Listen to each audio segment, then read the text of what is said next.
Hello everybody, welcome back to my channel. Today we're reacting to Destroying the Michael Jordan Critiques one by one for the GOAT by Basketball Universe, man. I am getting to a point where Michael Jordan is becoming one of my favorite players. If you don't know much about me, I started watching ball in 2010.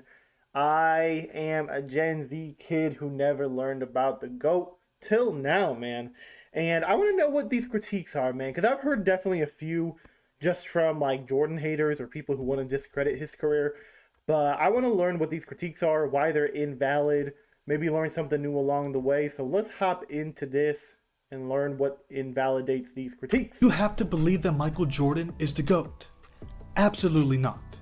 Some of the most knowledgeable people in basketball have their own opinions on who they think the greatest player of all time is.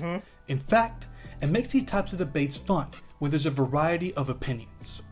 But when you use false narratives to tear down Michael Jordan, that's when there's a problem. And there are many ridiculous critiques on the near consensus GOAT. We're going to go one by one and tear each one of them down by using logic and numbers. Let me get that The logic. most popular one that we see is that Jordan went 1-9 in the playoffs before Scottie Pippen was drafted. I've heard this, man. He couldn't win without Scottie. In other words, people are disqualifying him for what he failed to do in the first 3 seasons of his career. If we're using that logic, then poor Wemby. He's already disqualified for failing in his rookie season. His team missed the playoffs and the Spurs went 22-60. I guess those people don't have LeBron James as their GOAT.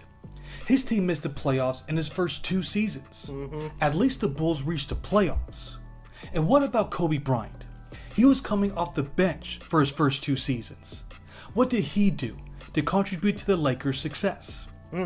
I seriously hope that you caught my sarcastic tone. I did. I believe it's foolish to put that much weight on what a player failed to do that early in their careers. But if you want to have a serious conversation on Jordan's supposed failures without Scottie Pippen, then we can break it down. In the 1983-84 season, the Bulls won 27 games. In Jordan's rookie season, they won 38 games, which is an 11-game improvement.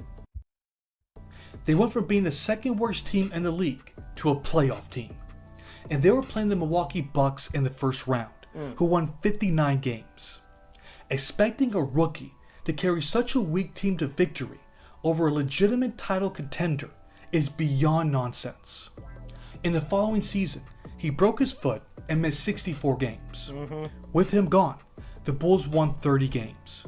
If anything, this proves how little talent the Bulls had other than Michael Jordan.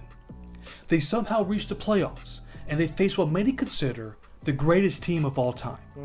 The Boston Celtics won 37 more games than the Bulls. Dang. Jordan averaged 43.7 points per game on 51% shooting against that team. Ridiculous. And man. they still couldn't win a game. Do you seriously want to blame Michael for that? Check out what happened in the next season. Remember, we're talking about the same team that won 30 games with Jordan out with an injury. They lost their 4 best scoring options. Orlando Woolridge was traded for a second-round draft pick. Quentin Daly left to play for the Clippers. George Gervin left to play in Italy. Dude, George Gervin played with MJ? I did not know that. And Sidney Green was traded away for pieces that ended up being of no use. So this team, that wasn't talented to begin with, lost all of their best scorers. Who was called upon to help MJ on the offensive end? It was Charles Oakley, who was only in his 2nd season. This team was so bad that the New York Times wrote that if Jordan concentrated on passing to the other Bulls, Chicago might finish 20-62 or 0-82. The only way they could remain competitive was if he won games by himself. That led him to average his career high 37.1 points, which is still the highest average since the merger. Kind of crazy how they turned this team around, dude. Because if this was like 86-87 season and they won in 91, to go from probably the worst lineup around Jordan to probably the best of all time is crazy. And again, they faced the Boston Celtics in the first round. You know, the team that had 5 Hall of Fame players. One player cannot contend with that, no matter how good they are. In the next season, the Bulls drafted Scottie Pippen and Horace Grant. They also traded for Sam Vincent, who was a sharp outside shooter. This was a season where they finally got out of the first round. How much did those two players contribute to the 1988 playoffs? Well, in that first round series, Jordan averaged 45.2 points per game, while Pippen and Grant averaged a combined 19.4 points. Dang. Come on, people. The numbers clearly indicate that he didn't need Scottie Pippen to advance past the first round. Obviously not, because he was only a rookie. He just needed competent players who could help a little on the offensive end. What about in 1989, when the Bulls made the conference finals? How much did they contribute? Pippen averaged 13.1 points, and Grant averaged 10.8 points in the playoffs. Jordan averaged 34.8 points. He also led the team in assists and steals. Doesn't that sound like a one-man show to you? If not, let's look at a historical comparison. Let's look at the 1994 Houston Rockets. You know, the team where we're all in agreement that they were a one-man show led by Hakeem Olajuwon. Their second leading scorer was Otis Thorpe, who averaged 14 points per game. And even Vernon Maxwell averaged more than Scottie. He averaged 13.6 points for the 1994 playoffs. Now let's look at the 2001 Philadelphia 76ers. This team was led by Allen Iverson and a bunch of role players / defensive specialists. Aaron McKie and Dikembe Mutombo both averaged more points in the playoffs than Scottie Pippen did. This is the point that I'm trying to make. I believe it's common knowledge that a star player needs great teammates to win a championship. Of course. No one is denying that he couldn't do it without Pippen. But to say that he couldn't succeed without him is completely missing the facts of the matter. Here's the next Jordan critique. I mean, you make a good point, man. I feel like, how do I put this? Like, the first couple of years of Jordan, you can't hold against him. And then the first couple of years of Scottie, before Scottie became Scottie, it takes a while to, reach, to get to that next step. So you had to wait for Jordan to get to the next step, and he did. And then we had to wait for Scottie to get to the next step, and he did. And the whole team kind of elevated after that. So I get what he's saying, though. I get what he's saying. I feel like if it was, like, we can't make the argument that it was Scottie that helped Jordan win, which he did. But I feel like it could have been any other competent player. You know what I mean? Like, it didn't have to be Scottie. Because I feel like in the 98 season, when Scottie started off injured and it was like Rodman as his second best player, he still dominated. So just give the man more competent players, dude. Some more people can put the ball in the basket, some better defenders, and boom. Jordan's still going to be a champion with or without Scottie. There are some who believe that losing to the Detroit Pistons 3 years in a row should disqualify him as the GOAT. Now, I'm not going to sit here and discredit what the Pistons accomplished. They are a historically great team that played incredibly well together. Just as I mentioned about the Boston Celtics earlier, one great player wasn't going to be that team. But is that enough to disqualify him? Are we taking away points for a player losing in the playoffs? I believe we shouldn't. Here's why. 99% of all players that have ever played in the NBA lost more than they won. True. Unless your GOAT is Bill Russell, that line of argument is simply flawed. It's 100% accurate, man. Like, Jordan won 6 out of 15 years, and we consider him the GOAT. He lost 9 years. Obviously, Bron, a lot of people consider the GOAT. He played 23 years, and he won 4 of them. Like, he lost way more than he won. You think about Kareem. He played, 19, 20 years? Something like that? Maybe 20? 21, maybe? He only won 6 of them? Like, come on, dude. Like, you're going to lose more than you win, unless you're Bill Russell. The question that we should be really asking is, did Jordan cause the Bulls to lose? Did he deserve any of the blame? That is where we really go hard on the players. Think of LeBron's performance in the 2011 finals. See, we ain't got to bring Bron into this, man. This ain't about Bron. Kobe in the 2004 finals, or Magic Johnson in the 1984 finals. Yo, what did Magic do in the 84 finals? I never heard about that one. I heard about Kobe 04. I heard about Bron 11. Let's look at the numbers for each playoff series. In 1988, Jordan averaged 27.4 points on 49% shooting. Remember, this was the same team that invented the Jordan rules and supposedly shut him down. But that's not what the numbers say. Instead, they did a great job of shutting down everyone else. Their second leading scorer, Sam Vincent, averaged 12.8 points on 41% shooting. Dang. The Bulls were nowhere near as talented as the Pistons, and that's why they lost in 5 games.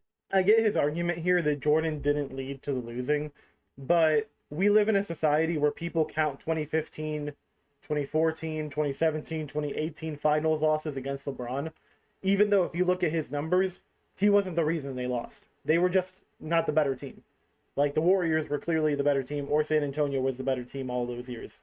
And so I get that you don't, like, for this Isaiah Thomas Pistons argument, you want to say that Jordan wasn't the reason, but that's not the society we live in. If you lose, you're a part of the reason. If that was the case in 1988, then we can say the same in 1989. The Pistons won 63 games, while the Bulls won 47 games. It was almost the same story. Jordan averaged 29.7 points on 46% shooting. Their second leading scorer, Craig Hodges, averaged 12 points on 45% shooting. Dang. In the following season, the Bulls finally had the talent to give the Pistons a fair fight. And how did they perform?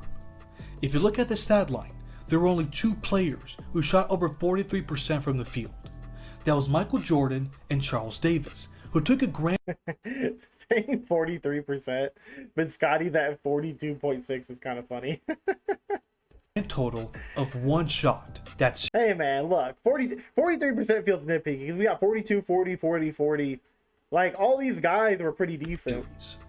On the other hand, MJ averaged 32.1 points, while leading the team in assists and steals. Did the Bulls lose because of him in those 3 seasons? No. No. Did he underperform at a shockingly low level where people question his individual greatness? No. No. In fact, he was the only reason the series in 1988 and 1989 were competitive. I wish, okay, I'm 100% in agreement with this. 100%. And I think Jordan should get his flowers for even making this series competitive. That's what drives me crazy about LeBron's finals loss record. 2014, his numbers were amazing. His team was just not as good that year. 2015, his numbers were probably the greatest we've ever seen, to where he probably could have won the finals MVP as a losing player. That was the debate at the time.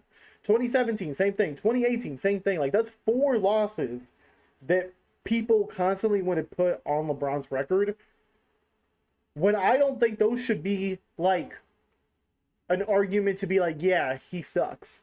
And I don't think this should be an argument for Jordan, yeah, he sucks. Like, to me, they both played well beyond expectations of what the team should have been doing, and they're the only reasons their team even had a shot in that series. The Pistons knew they couldn't contain him. The numbers say they never did. Instead, they contained everyone else, and that's why they lost.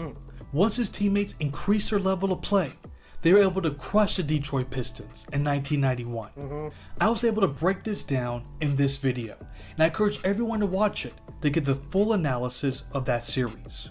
But there should be no shame in losing to a historically great team while you're the only strong scoring option. The next critique is that he was only a scorer, that he wasn't a great all-around player. Well, does an all-around player just involve standing around in defense to grab the rebounds and dishing out a lot of assists? Or does all-around also involve playing both ends of the floor?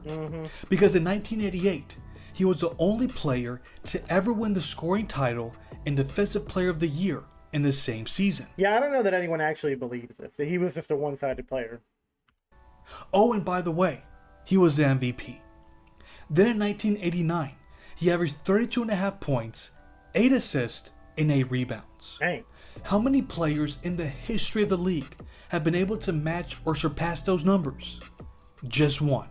That's Luka Doncic in this offensive-friendly league. Here's the difference though. Jordan averaged 2.9 steals, while Luka averaged 1.4.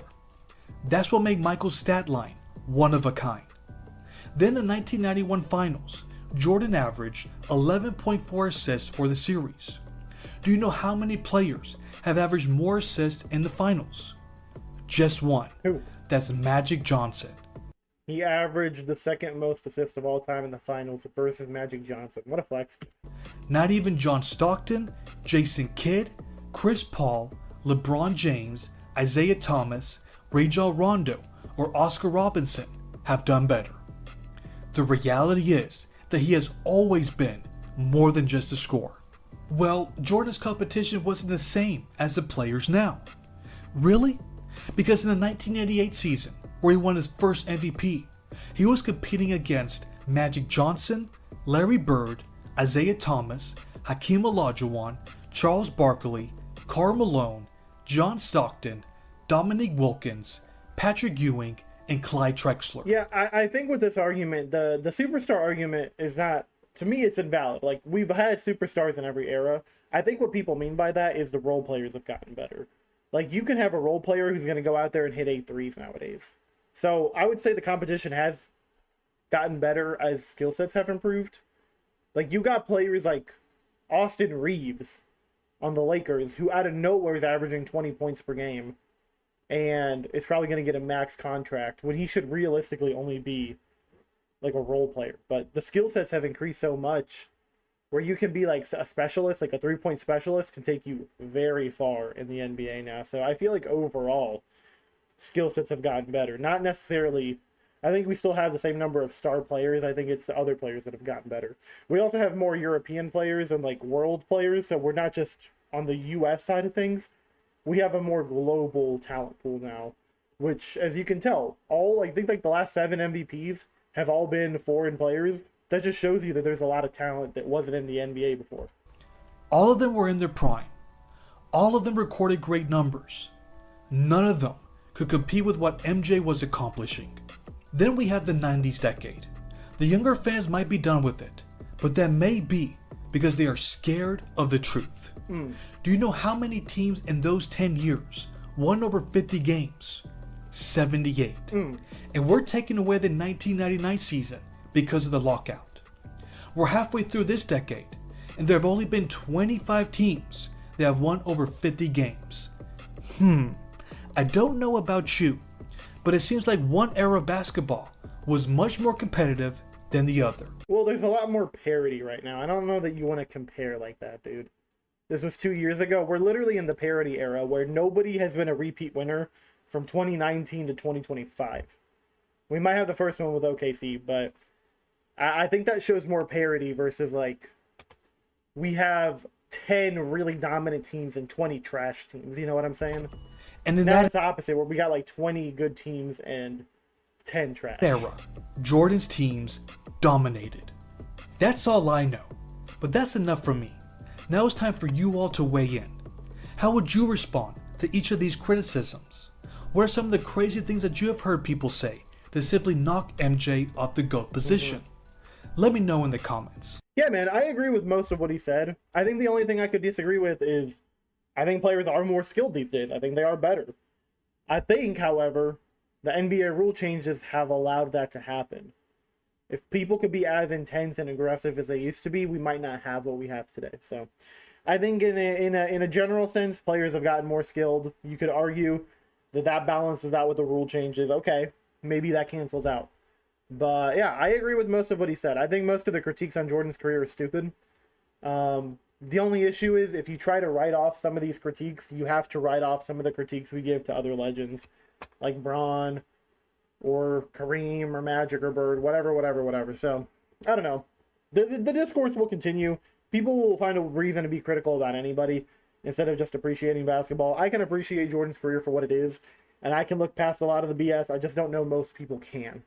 I look past a lot of the BS with Bron's career, and I still consider him the second best player of all time.